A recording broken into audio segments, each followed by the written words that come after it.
But this, I got to fix this because, well, it's my guy's almost busted his butt a couple times, and so have I. So I think I got some more of this heavy stuff. I'm just going to cut this piece out. I could probably bang it back up in there and tack it down, but let's see what I got in the shop here for that. So I'm going to raise the door, and yeah, man, get all the equipment off. All the equipment's got to come off the trailer and put everything up.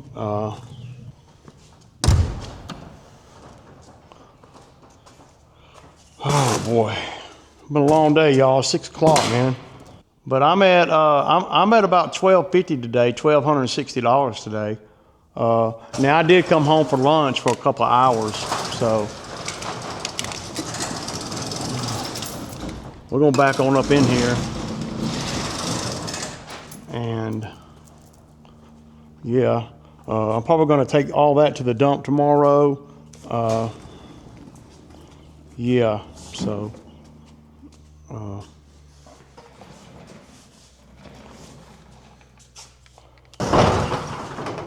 Yeah, I got some. Okay, man, so I'm gonna need a piece, cut piece that is, what, 15 by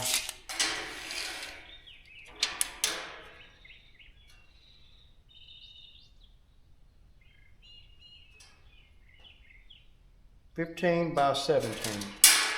So 15 by 17. Right?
Okay, y'all.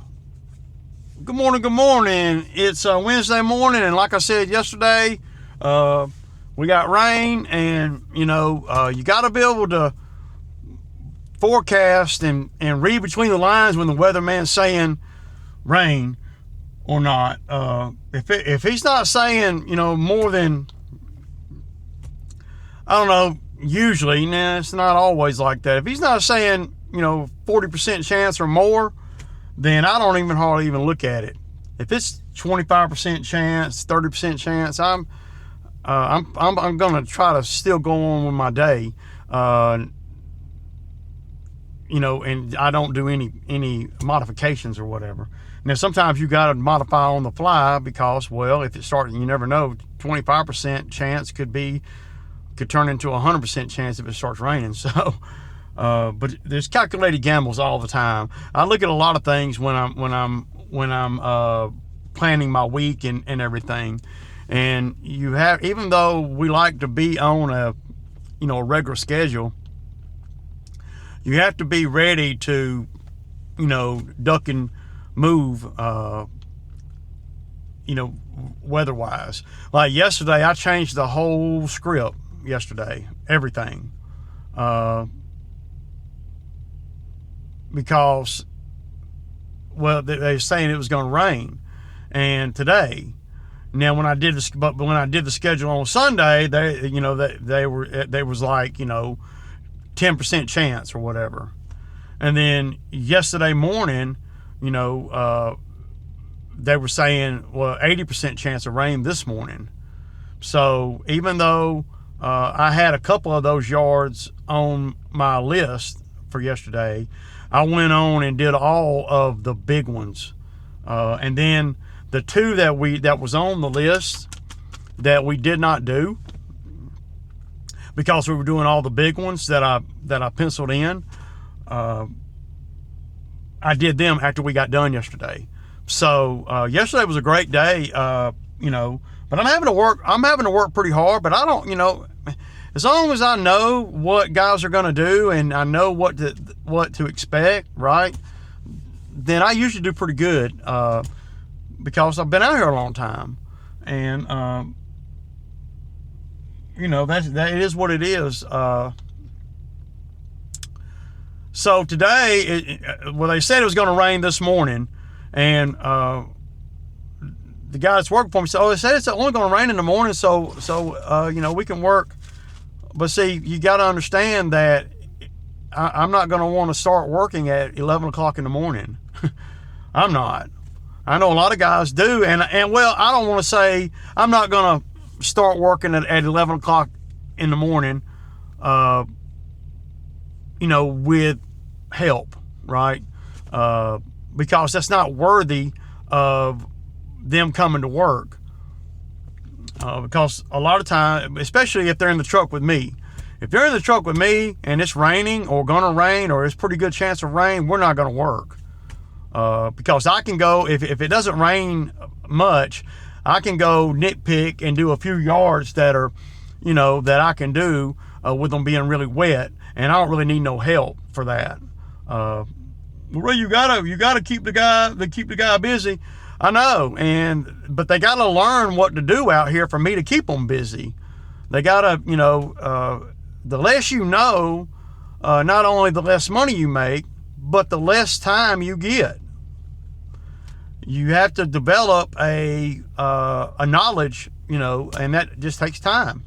And the video I did yesterday about the new guy and all that video was not, I wasn't intending to, make him look bad or anything like that. That's not the intention. I'm just telling the truth on what guys like me are going through when they hire a young man to come out here and help them.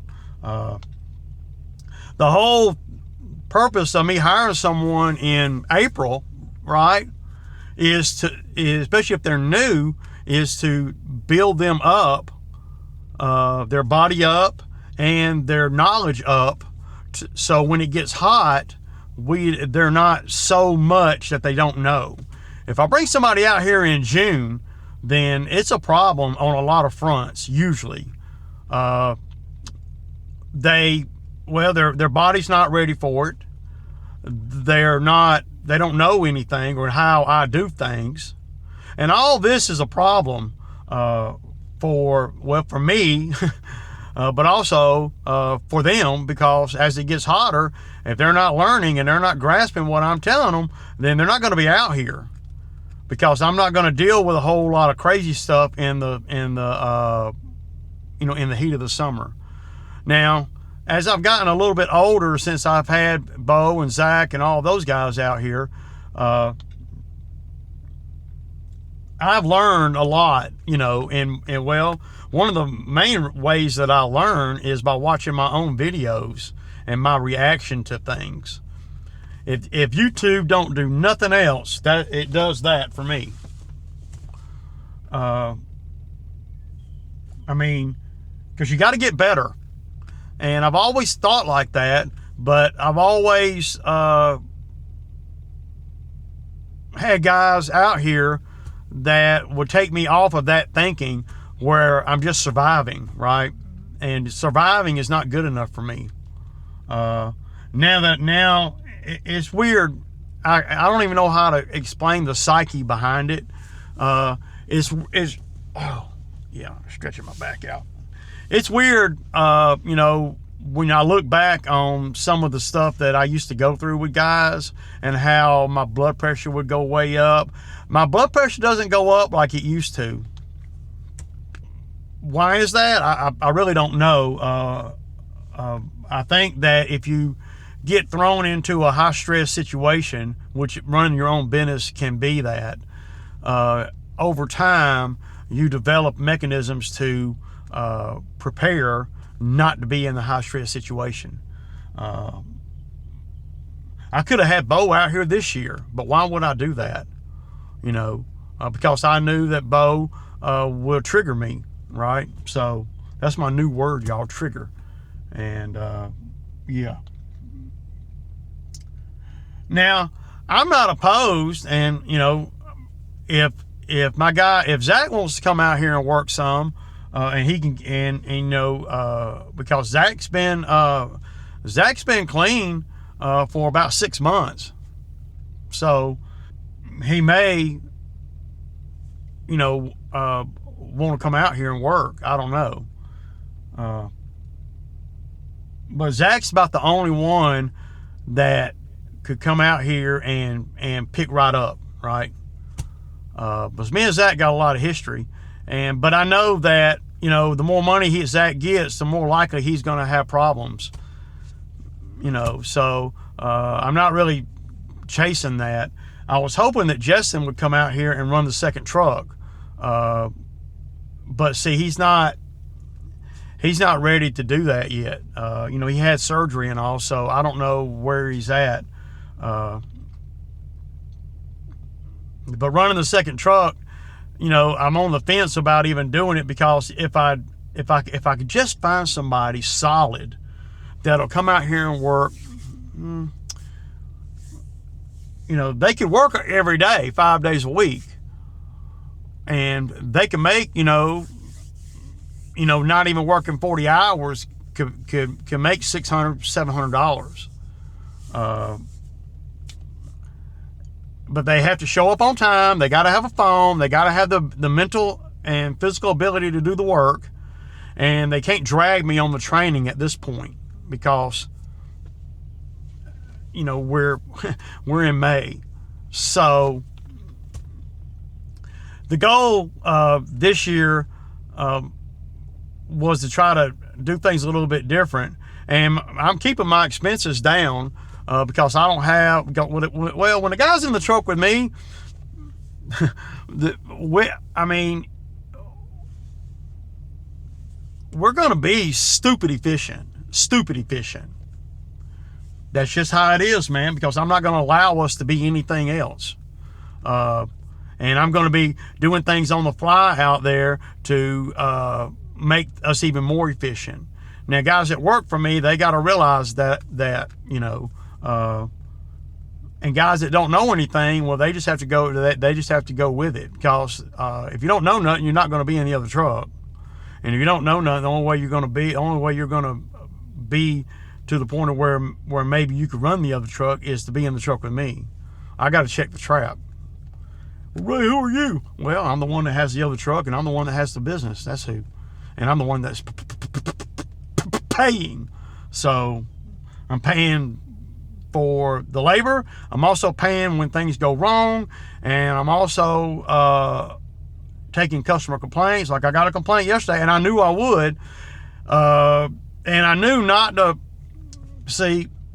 And I didn't mention this in the video yesterday because I was pretty upset about it, but I've slept on it now, so it's okay. There's an area on the first two properties over there where I did those bushes at, the two properties we do across the street. The one I did the bushes at, we don't even do that yard. So, but the two across the street I do. And there's an area in the front there that you have to weed eat. It's about I don't know, probably 4 foot wide by, I don't know, 20 foot long, right? And they got flowers and stuff in there.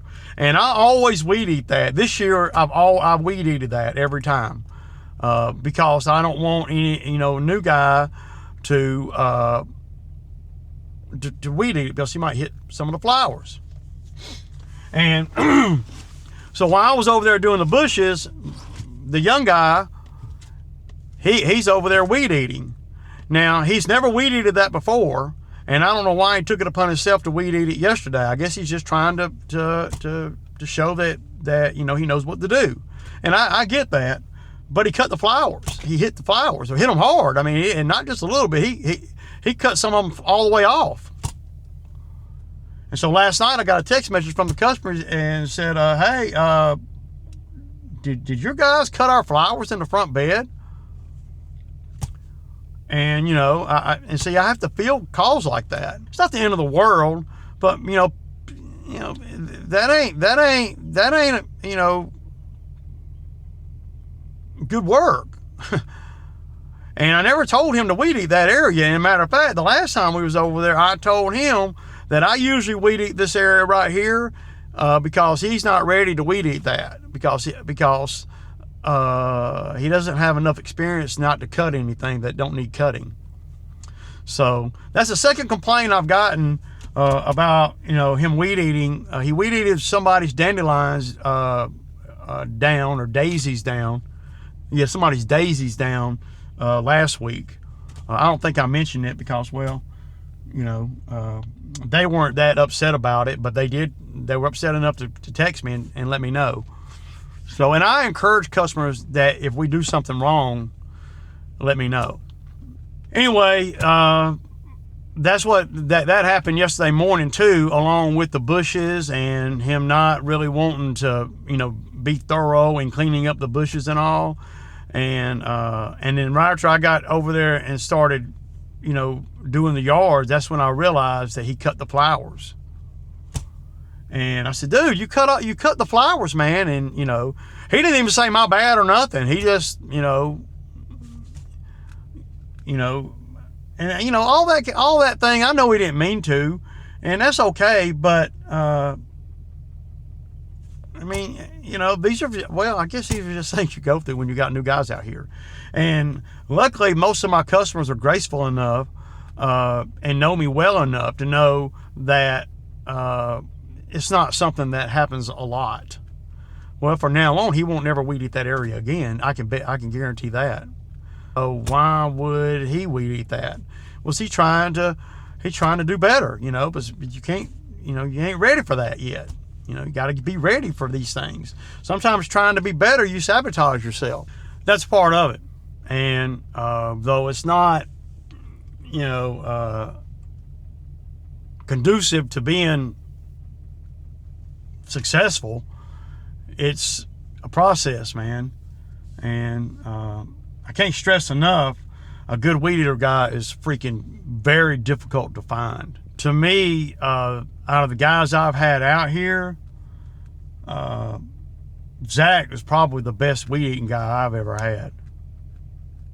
And then Bo is right behind him. But see, Bo, it was hard to get a gauge on Bo because Bo would do a lot of just off the wall stuff, but the stuff that, Zach could go do the properties. He's very thorough with a weed eater, very. And I rarely got complaints on Zach. You get some every now and then. I get some on me, You're going to get complaints in business, so if you do it long enough and you make enough money at it. So, yeah. You never know.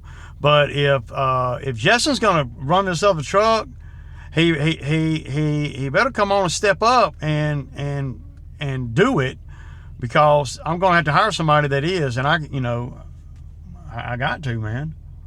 I think,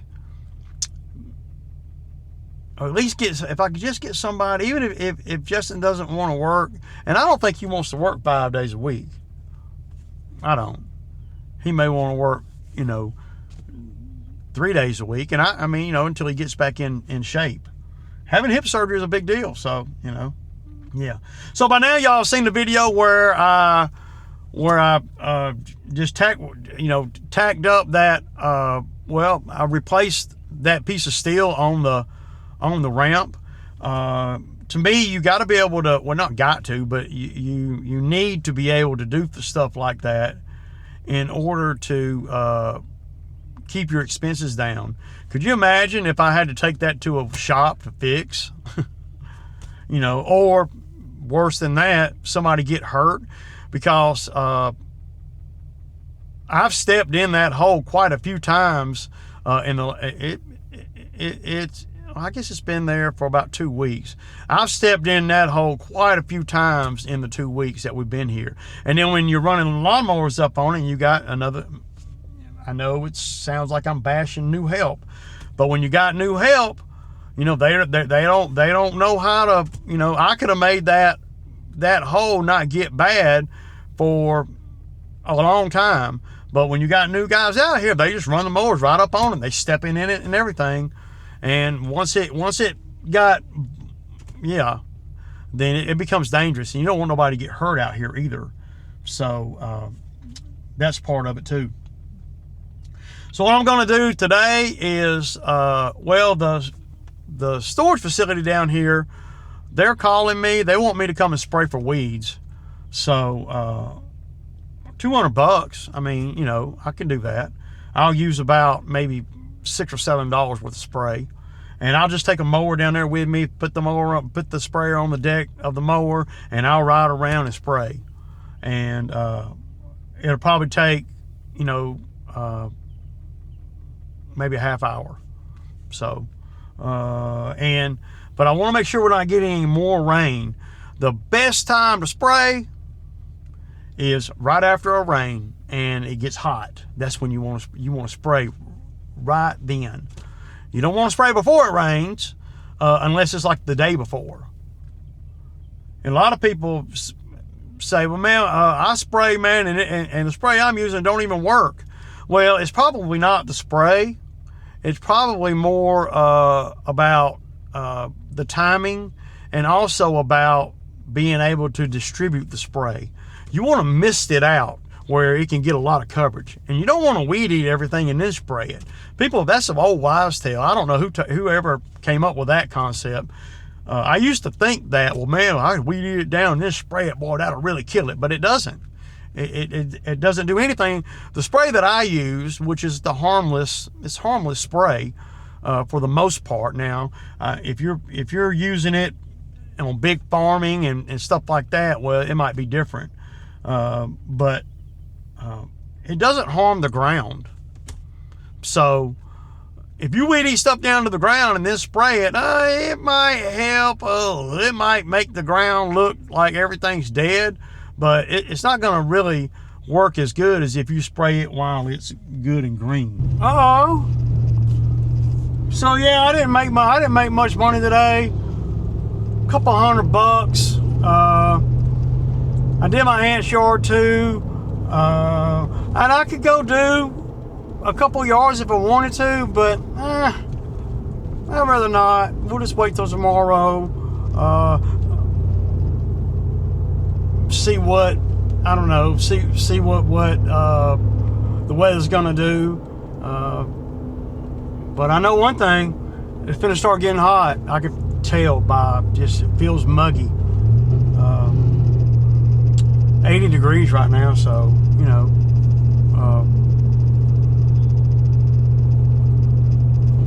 but I hope everybody's had a good week, and get ready.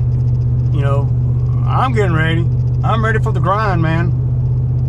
And I know the video clip I did earlier about the rookie, it's all in fun. I ain't trying to, I'm just slow news day, y'all. So, don't come at me hard. I don't mind you coming at me a little bit, but don't come at me too hard, y'all. 'Cause I don't mean no harm. Just kicking the bobo with my peeps. That's all I'm doing. But we all know what it is, though. The grind out here, the heat out here, all the stuff we have to go through. to make bang. It ain't easy on a player out here for sure. So, y'all know what it is, man. It's Sammy time Wednesday, y'all. Kick it.